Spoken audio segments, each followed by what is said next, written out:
A continuación se pone en boca de San Martín lo siguiente, hablando del Congreso de Oriente, ¿no? Ya entrando en el tratamiento del Congreso de Oriente. Será jodido este Artigas, nosotros haciendo malabares para organizar el Congreso de Tucumán y él organizando su propio Congreso Federal. A ver, San Martín, durante el periodo de Carlos María de Alvear, estuvo haciendo malabares para, para que no lo sacaran del cargo de gobernador del Cuyo, donde estaba empezando a organizar la expedición para cruzar los Andes a liberar Chile. Es decir, en esa época ya se había producido la batalla de Rancagua, ya estaban los chilenos exiliados en Mendoza, O'Higgins en Mendoza y José Miguel Carrera con Carlos María de Alvear, y San Martín estaba en el Cuyo organizando esa campaña para recuperar Chile. Ya había planteado su plan este, de no seguir insistiendo por el norte, porque el camino era el cruce de los Andes y liberar Chile y después Perú. Este, entonces, Carlos María de Alvear estaba haciendo todo lo posible por defenestrar a San Martín. En esos primeros meses, entre enero y abril de 1815. Y hay un cierto consenso entre los historiadores argentinos de que San Martín también incidió en el motín de Fontezuelas, que produjo la caída de Carlos María de Alvear. Entonces, San Martín y Artigas en ese momento aliados, son aliados. San Martín en el Cuyo y Artigas en el litoral. Los dos convergen en la necesidad de derrocar a Carlos María de Alvear porque era un personaje siniestro por todo lo que estaba generando. Este, entonces, San Martín se queda como gobernador en el Cuyo gracias a una acción de la propia población, de los pueblos del Cuyo, que lo sostienen en el cargo. Y es lo mismo que estaba pasando en el litoral. No hay diferencia. De repente la pequeña diferencia que hay entre San Martín y Artigas en ese momento es de foco. Es decir, San Martín estaba focalizado en su organización hacia la liberación de Chile. Este, digamos, para San Martín en ese momento, posiblemente, el tema constitucional interno no era una prioridad, pero tampoco era algo que lo motivara a decir que Artigas era un jodido porque él estaba organizando el Congreso de Tucumán. Nadie estaba organizando el Congreso de Tucumán en ese momento. Si estamos hablando del primer semestre de 1815, no estaban no estaban organizando el Congreso de Tucumán, sin perjuicio de que San Martín, por supuesto, mantenía su idea de que en algún momento se proclamara la independencia porque era una necesidad, a nivel de las Provincias Unidas. Artigas lo estaba haciendo a nivel de las provincias, cada una por separado. Bueno, después sigue Miguel Barreiro, se pone en boca de Miguel Barreiro, diciendo que 1815, que el año 15 fue el gran año del proyecto artiguista, lo cual entra en contradicción abierta con lo que el relator había dicho al principio del capítulo 3, que este había sido un año difícil para el artiguismo. Bueno, para Miguel Barreiro, o sea, el mismo guionista dice en un punto que era un año difícil y en otro momento que era un gran año del proyecto artiguista. Pero dice, don Pepe empezó a sentir el peso de su intransigencia en 1815. Y ahí trae a colación a Genaro Perugorría. Entonces dice, ¿por qué razón se había producido esa traición de Genaro Perugorría? Dice, porque había un peligro de que Corrientes fuera atacada por los portugueses, entonces eso la puso en una situación muy frágil. Eso es una mentira absoluta. Es decir, no había ningún riesgo de que los portugueses atacaran Corrientes en 1815. En ese momento, es decir, en 1814 en realidad, porque la rebelión de Perugorría, la traición se produce en 1814, sobre fin de año. Entonces, en ese momento no había ningún peligro de que fuera atacada por los portugueses. Lo único que estaba ocurriendo en 1814 era que los porteños sí estaban atacando, tanto Entre Ríos como a la provincia oriental. Y Genaro Perugorría se sube en ese tren pensando que los porteños iban a ganar la guerra y terminaron perdiéndola. Fue eso lo que pasó. Bueno, ahora le destinan 3 minutos a Genaro Perugorría y después Miguel Barreiro concluye que apenas don Pepe daba un tranco de confianza se convertían en traidores. Totalmente falso. Porque además, digamos, el propio Miguel Barreiro después dice, el artiguismo se había vuelto tan grande que superaba al mismo don Pepe, hasta en las provincias del norte los paisanos se decían orientales. Entonces, es decir, ¿cómo se entiende que los paisanos se decían orientales en las provincias del norte y salían de abajo de las piedras? Y por otro lado, si les daba un tranco de confianza, ¿y cómo no les va a dar un tranco de confianza si están a 500, 600 o 1000 kilómetros? O sea, es una contradicción abierta lo que se está planteando acá. Pero es una contradicción por inconsistencia. Es una inconsistencia de fondo que hay en todo el relato este. Sobre todo Miguel Barreiro, que parece, digamos, teóricamente sería uno de los amigos de Artigas, pero parece que también es otro que en todas sus intervenciones habla con el verbo de Sarmiento, digamos. Este, bueno, eh, sigue diciendo Miguel Barreiro después, pero su democracia gaucha era muy mal vista en la región. O sea, a ver, estamos hablando de que todos los pueblos, hasta las provincias del norte, del litoral, todos se levantan en función del artiguismo, pero la democracia gaucha es muy mal vista en la región. ¿Sí? ¿Cómo se entiende? Otra inconsistencia. ¿Sí? O era bien vista y la gente se adhería, o era mal vista y la gente no se adhería. Pero no puede ser muy mal vista y la gente se adhiere. Entonces, algo no está,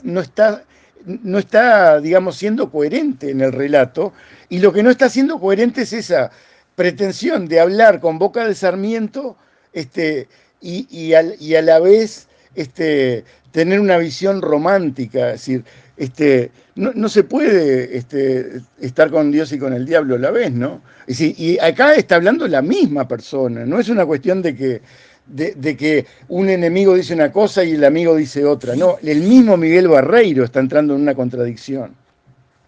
O mejor dicho, se lo hace entrar en una contradicción, porque el que tiene la contradicción es el guionista. Bueno, la última entrevista del capítulo 3 corresponde a la hermana de Artigas, la cual dice que Artigas abrió una caja de Pandora demasiado grande para que cualquier humano la pudiera controlar. De hecho, esa frase es echarle la culpa a Artigas de todos los males del siglo XIX, ¿no? De todas las guerras civiles, de todas las muertes, todo. Abrió la caja de Pandora que contiene todos los males del mundo. Eh,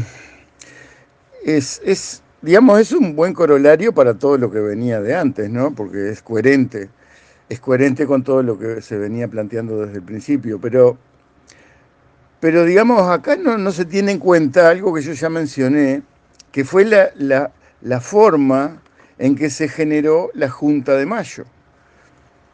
Que digamos, la vuelvo a reiterar, es decir, el 22 de mayo, frente a la disolución de la Junta Central que funcionaba en Aranjuez, Sevilla,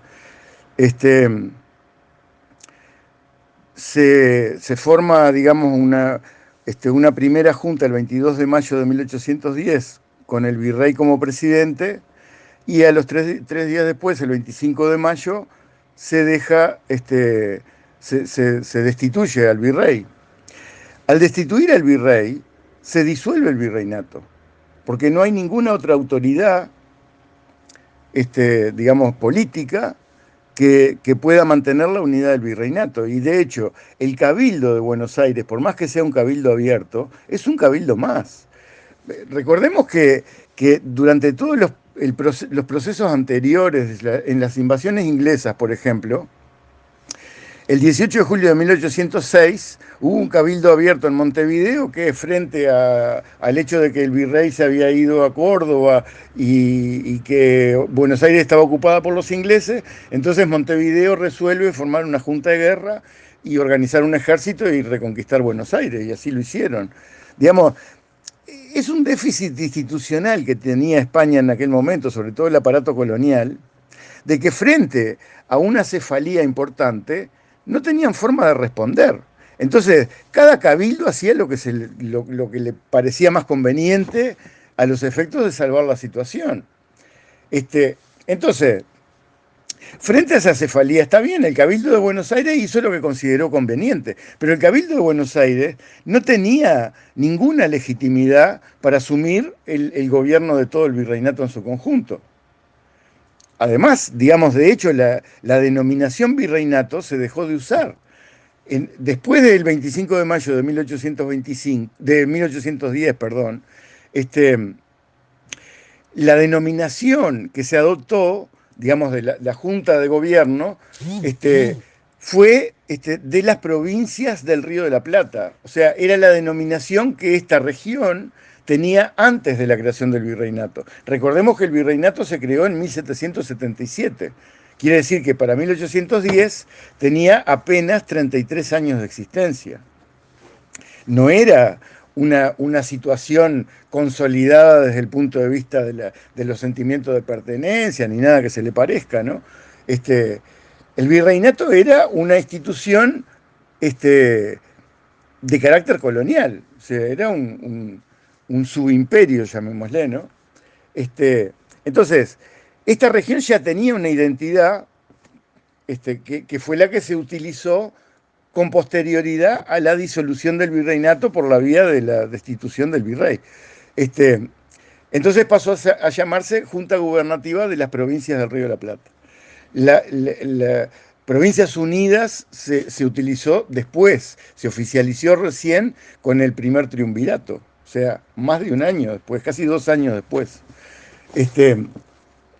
Pero bueno, eran las provincias del Río de la Plata. Las provincias del Río de la Plata, o sea, vuelvo a reiterar, el Cabildo de Buenos Aires no tenía ninguna posibilidad de ejercer por sí el gobierno de las provincias del Río de la Plata. Entonces, frente a la objeción que le plantea Villota de esa posibilidad de que frente a la disolución del virreinato, cada pueblo asuma su propia soberanía. Entonces, Juan José Paso plantea que Buenos Aires, por ser la hermana mayor, iba a convocar a diputados de todos los cabildos para formar, para no se sabe para qué en realidad, iban a formar una gran junta ahí con todos los diputados. Y eso efectivamente ocurrió, se hizo la convocatoria a los diputados finalmente se integraron después de largas discusiones, porque entre otros Mariano Moreno no quería incorporar a los diputados porque él consideraba que un gobierno ejecutivo no podía ser tan numeroso. Y tenía razón, tenía razón. Lo que pasa es que no estaba planteada, en la convocatoria de los diputados, no estaba planteado formar un congreso legislativo por un lado y un gobierno ejecutivo por el otro. Entonces, se integraron los diputados a la Junta Grande, quedó un gobierno ejecutivo por demás numeroso, que evidentemente a nadie le venía bien. Por eso también se produce la revolución de los orilleros, después de la renuncia de Mariano Moreno. Que entre otras cosas la revolución de los orilleros planteaba tener un ejecutivo unipersonal y que la Junta Grande siguiera funcionando como un órgano legislativo. Bueno, eso no pudo ser. Entonces, todas esas carencias institucionales derivaron, en definitiva, en el golpe de Estado que se produce en septiembre, fines de septiembre de 1811, donde el Cabildo de Buenos Aires otra vez designa 3 diputados para negociar con la Junta Grande que terminan disolviendo la Junta Grande y expulsando a los diputados de Buenos Aires. Entonces, cuando se produce ese primer triunvirato, ese golpe de Estado que deja en el poder bastante concentrado, digamos, ¿no? Del primer triunvirato, ya se deslegitima otra vez el gobierno de las provincias del Río de la Plata, que ahora pasan a llamarse Provincias Unidas del Río de la Plata. Pero están deslegitimadas. Y más deslegitimadas todavía cuando ese primer triunvirato, una de las primeras cosas que hace es el armisticio con el virrey Elío y provocando de inmediato el éxodo del pueblo oriental y todas las protestas de Artigas y todo lo demás. Entonces, es decir, en realidad, la caja de Pandora la destapa el Buenos Aires, pero la destapa, reitero, en función de una carencia institucional que había en todo el sistema, el aparato de gobierno colonial, pero además porque España estaba sin rey y sin familia real. Es decir, o sea, la única persona de la familia real española que estaba en libertad era doña Carlota Joaquina, que estaba en Río de Janeiro con su marido, el regente de Portugal. O sea, es decir, si doña Carlota hubiera asumido la regencia de España, se hubiera dado una situación similar a la que se produjo cuando Felipe II unificó los reinos de España y Portugal, cosa que a Inglaterra le venía muy mal. Y bueno, fue Inglaterra justamente la que le puso un palo en la rueda a la regencia de doña Carlota Joaquina y apoyó al Consejo de Regencia de Cádiz. Pero bueno, digamos, ese fue el proceso que deriva en, este, en todo esto que se dio a partir de 1813, ¿no? Es decir, este, el, el golpe de Estado del triunvirato, el armisticio con el virrey Elío, el éxodo del pueblo oriental, y después que Artigas ya venía desconfiado, todo el proceso de las intrigas de Zarratea en el Ayuí. Es decir, eso deriva en un primer planteo de Artigas fuerte, que es en enero de 1813, cuando en las instrucciones al diputado García de Zúñiga, que va enviado a Buenos Aires a raíz de todos estos líos con Zarratea, donde plantea que la soberanía particular de los pueblos será precisamente declarada y ostentada como el objeto único de nuestra revolución. No es una caja de Pandora que abre Artigas, sino una caja de Pandora que en todo caso se abre por una falencia institucional de todo el régimen español que ya venía cayéndose a pedazos debido a la ocupación napoleónica.